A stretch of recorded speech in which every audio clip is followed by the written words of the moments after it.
altogether a pleasing picture. Wouldn't you agree? My name is Miles Park Romney.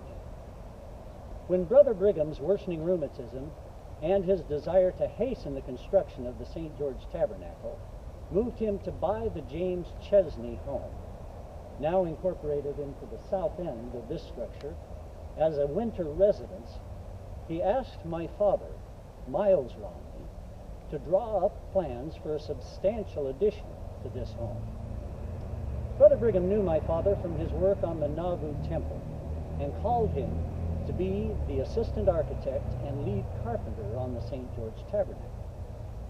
But in 1871, my father was completely consumed with advancing that work and would soon simultaneously begin construction of the St. George Temple.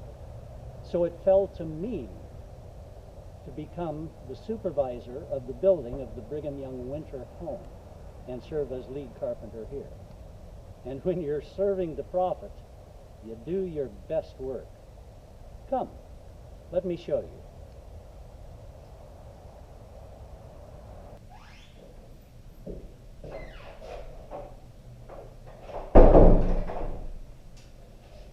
Because we couldn't obtain the hardwoods we would have preferred to use, our craftsmen hand-grained the local pine to closely resemble those hardwoods. My wife's father, Thomas Cotton, was a turner, so his lathe was employed in making the balusters and the spindle-backed chairs for the home. The railings and stairways are a Romney specialty, as you'll also see in the tabernacle's spiral staircase.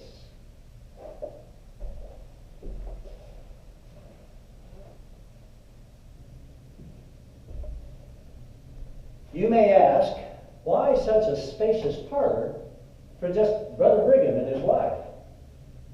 Well, apart from his love of hosting social gatherings, Brother Brigham was president of a church that was approaching 100,000 members at the time, and he needed a place to accommodate the near constant stream of visitors from both within and without the church. And a goodly number of those visitors were from his own large family. But in reality, during the 4 winters that Brother Brigham lived here, the headquarters of the church was not in Salt Lake City, but was here in St. George. And though this home did not approach the size and grandeur of the Beehive House in Salt Lake City, it did provide a comfortable and attractive place to receive guests. And it was furnished with the same type of fine furniture that Brother Brigham himself made during his earlier days as a woodworker. Above us is the bedchamber where Brother Brigham spent most of the first month he lived here, recovering from the rheumatic pains brought on by the harsh winters of Salt Lake City and from the rigors of the journey here. Below us is the basement, and beyond that door is the original James Chesney home, which now includes the kitchen, dining area, pantry, and 2 upstairs bedrooms.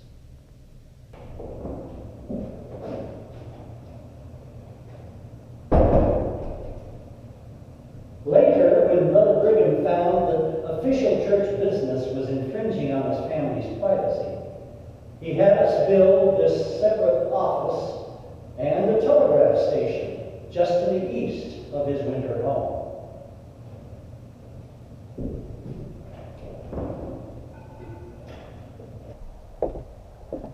There's so much more to see and do and know here. Come visit, be my guest.